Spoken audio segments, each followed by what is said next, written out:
The White Ship by Howard Phillips Lovecraft. I am Basil Elton, keeper of the North Point light that my father and grandfather kept before me.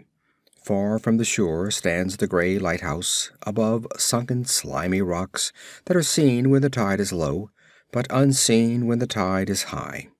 Past that beacon for a century have swept the majestic barks of the seven seas. In the days of my grandfather there were many, in the days of my father not so many, and now there are so few that I sometimes feel strangely alone, as though I were the last person on our planet. From far shores came those white-sailed argosies of old, from far eastern shores where warm suns shine and sweet odors linger about strange gardens and gay temples. The old captains of the sea came often to my grandfather and told him of these things, which in turn he told to my father, and my father told to me in the long autumn evenings when the wind howled eerily from the east. And I have read more of these things, and of many things besides, in the books men gave me when I was young and filled with wonder. But more wonderful than the lore of old men and the lore of books is the secret lore of ocean. Blue, green, gray, white, or black, smooth, ruffled, or mountainous, that ocean is not silent. All my days have I watched it and listened to it, and I know it well. At first it told me only the plain little tales of calm beaches and near ports. But with the years it grew more friendly and spoke of other things, of things more strange and more distant in space and in time. Sometimes at twilight the gray vapors of the horizon have parted to grant me glimpses of the ways beyond.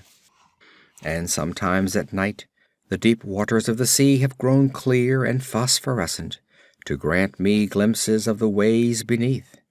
And these glimpses have been as often of the ways that were and the ways that might be, as of the ways that are. For ocean is more ancient than the mountains, and freighted with the memories and the dreams of time.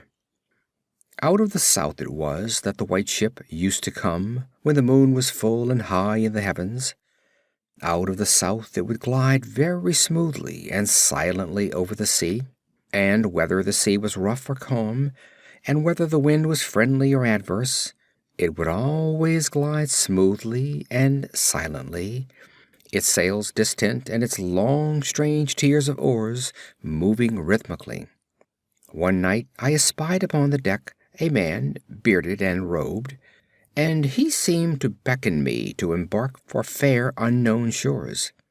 Many times afterward I saw him under the full moon, and ever did he beckon me. Very brightly did the moon shine on the night I answered the call, and I walked out over the waters to the white ship on a bridge of moonbeams. The man who had beckoned now spoke a welcome to me in a soft language I seemed to know well, and the hours were filled with soft songs of the oarsmen as we glided away into a mysterious south, golden with the glow of that full, mellow moon. And when the day dawned, rosy and effulgent, I beheld the green shore of far lands, bright and beautiful, and to me unknown. Up from the sea rose lordly terraces of verdure, tree-studded, and showing here and there the gleaming white roofs and colonnades of strange temples. As we drew nearer the green shore, the bearded man told me of that land, the land of Zar, where dwelt all the dreams and thoughts of beauty that come to men once and then are forgotten. And when I looked upon the terraces again, I saw that what he said was true, for among the sights before me were many things I had once seen through the mists beyond the horizon in the phosphorescent depths of ocean. There, too, were forms and fantasies more splendid than I had ever known, the visions of young poets who died in want before the world could learn of what they had seen and dreamed. But we did not set foot upon the sloping meadows of Zar, for it is told that he who treads them may never more return to his native shore. As the white ship sailed silently away from the templed terraces of Zor, we beheld, on the distant horizon ahead, the spires of a mighty city, and the bearded man said to me, "This is Thalarion, the city of 1,000 wonders, wherein reside all those mysteries that man has striven in vain to fathom." And I looked again at closer range, and saw that the city was greater than any city I had known or dreamed of before. Into the sky the spires of its temples reached, so that no man might behold their peaks, and far back beyond the horizon stretched the grim gray walls, over which one might spy only a few roofs, weird and ominous, yet adorned with rich friezes and alluring sculptures. I yearned mightily to enter this fascinating yet repellent city, and beseech the bearded man to land me at the stone pier by the huge carven gate Akariel. But he gently denied my wish, saying, "Into Thalarion, the city of 1,000 wonders, many have passed, but none returned. Therein walk only demons and mad things that are no longer men, and the streets are white with the unburied bones of those who have looked upon the Eidolon Lathi that reigns over the city." So the white ship sailed on past the walls of Thalarion, and followed for many days a southward flying bird, whose glossy plumage matched the sky out of which it had appeared. Then came we to a pleasant coast, gay with blossoms of every hue, where as far inland as we could see basked lovely groves and radiant arbors beneath a meridian sun. From bowers beyond our view came bursts of song and snatches of lyric harmony, interspersed with faint laughter, so delicious that I urged the rowers onward in my eagerness to reach the scene. And the bearded man spoke no word, but watched me as we approached the lily-lined shore. Suddenly a wind blowing from over the flowery meadows and leafy woods brought a scent at which I trembled. The wind grew stronger, and the air was filled with the lethal charnel odor of plague-stricken towns and uncovered cemeteries.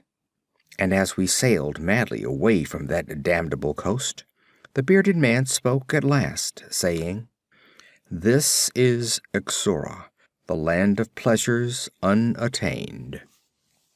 So once more the white ship followed the bird of heaven, over warm, blessed seas, fanned by caressing, aromatic breezes.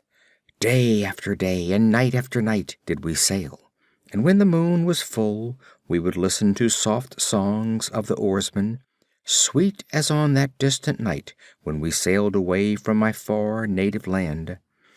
And it was by moonlight that we anchored at last in the harbor of Sonya Nil, which is guarded by twin headlands of crystal that rise from the sea and meet in a resplendent arch. This is the land of fancy, and we walked to the verdant shores upon a golden bridge of moonbeams. In the land of Sonya Nil there is neither time nor space, neither suffering nor death, and there I dwelt for many aeons. Green are the groves and pastures, bright and fragrant the flowers, blue and musical the streams, clear and cool the fountains, and stately and gorgeous the temples, castles, and cities of Sonya Nil. Of that land there is no bound, for beyond each vista of beauty rises another more beautiful.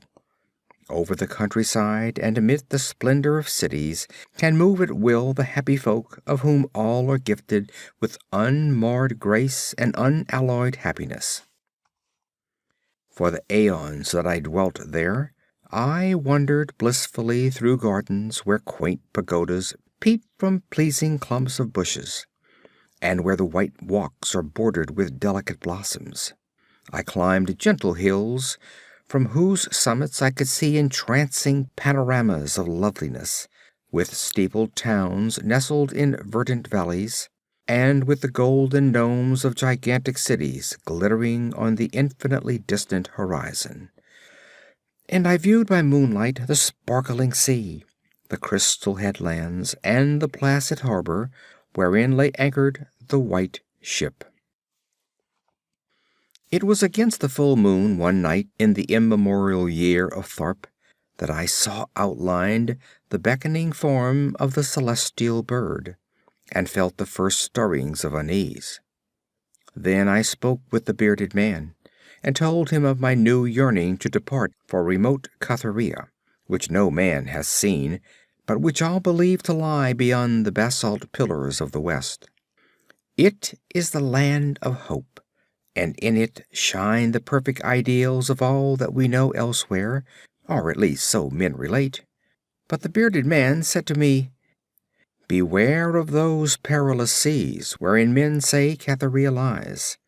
In Sanya Nil there is no pain nor death, but who can tell what lies beyond the basalt pillars of the west?" Natheless, at the next full moon, I boarded the white ship, and with the reluctant bearded man left the happy harbor for untraveled seas. And the bird of heaven flew before me, and led us toward the basalt pillars of the west. But this time the oarsmen sang no soft songs under the full moon. In my mind I would often picture the unknown land of Cathuria, with its splendid groves and palaces, and would wonder what new delights there awaited me. "Cathuria," I would say to myself, "is the abode of gods, and the land of unnumbered cities of gold. Its forests are of aloe and sandalwood, even as the fragrant groves of Cameron. And among the trees flutter gay birds sweet with song. On the green and flowery mountains of Cathuria stand temples of pink marble, rich with carven and painted glories, and having in their courtyards cool fountains of silver, where purl with ravishing music the scented waters that come from the grotto-born river Narg. And the cities of Cathuria are cinctured with golden walls, and their pavements are also of gold. In the gardens of these cities are strange orchids and perfumed lakes whose beds are of coral and amber. At night the streets and the gardens are lit with gay lanthorns fashioned from three-colored shell of the tortoise, and here resound the soft notes of the singer and the lutenist. And the houses of the cities of Cathuria are all palaces, each built over a fragrant canal bearing the waters of the sacred Narg. Of marble and porphyry are the houses, and roofed with glittering gold that reflects the rays of the sun and enhances the splendor of the city as blissful gods view them from the distant peaks. Fairest of all is the palace of the great monarch Dorib, whom some say to be a demigod and others a god. High is the palace of Dorib, and many are the turrets of marble upon its walls. In its wide halls may multitudes assemble, and here hang the trophies of the ages. And the roof is of pure gold, set upon tall pillars of ruby and azure, and having such carven figures of gods and heroes that he who looks up to those heights seems to gaze upon the living Olympus. And the floor of the palace is of glass, under which flow the cunningly lighted waters of the Narg, gay with gaudy fish not known beyond the bounds of lovely Cathuria. Thus I would speak to myself of Cathuria, but ever would the bearded man warn me to turn back to the happy shores of Sona Nil. For Sona Nil is known of men, while none hath ever beheld Cathuria. And on the 31st day that we followed the bird, we beheld the basalt pillars of the west.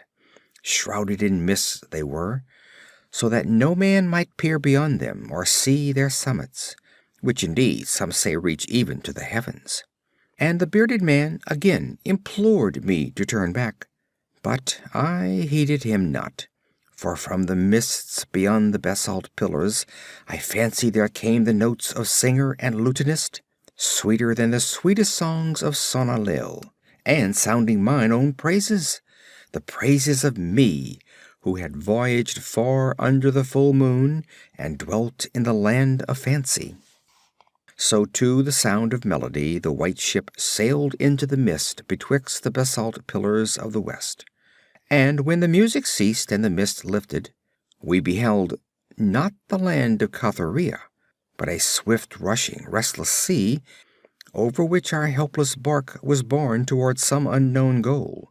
Soon to our ears came the distant thunder of falling waters, and to our eyes appeared on the far horizon ahead the titanic spray of a monstrous cataract, wherein the oceans of the world drop down to abysmal nothingness. Then did the bearded man say to me with tears on his cheek, "We have rejected the beautiful land of Sonanil, which we may never behold again. The gods are greater than men, and they have conquered." And I closed my eyes before the crash that I knew would come, shutting out the sight of the celestial bird which flapped its mocking blue wings over the brink of the torrent.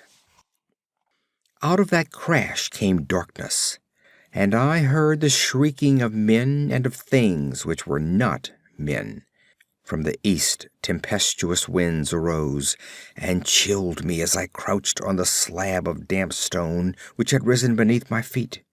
Then, as I heard another crash, I opened my eyes, and beheld myself upon the platform of that lighthouse from whence I had sailed so many aeons ago. In the darkness below there loomed the vast, blurred outlines of a vessel breaking up on the cruel rocks, and as I glanced out over the waste, I saw that the light had failed for the first time since my grandfather had assumed its care.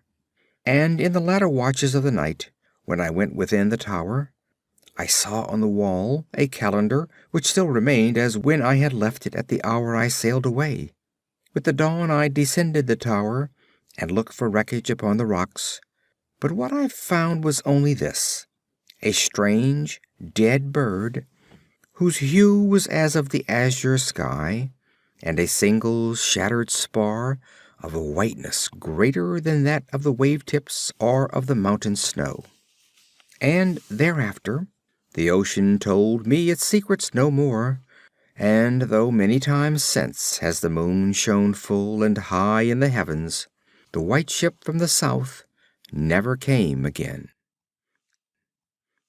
End of The White Ship.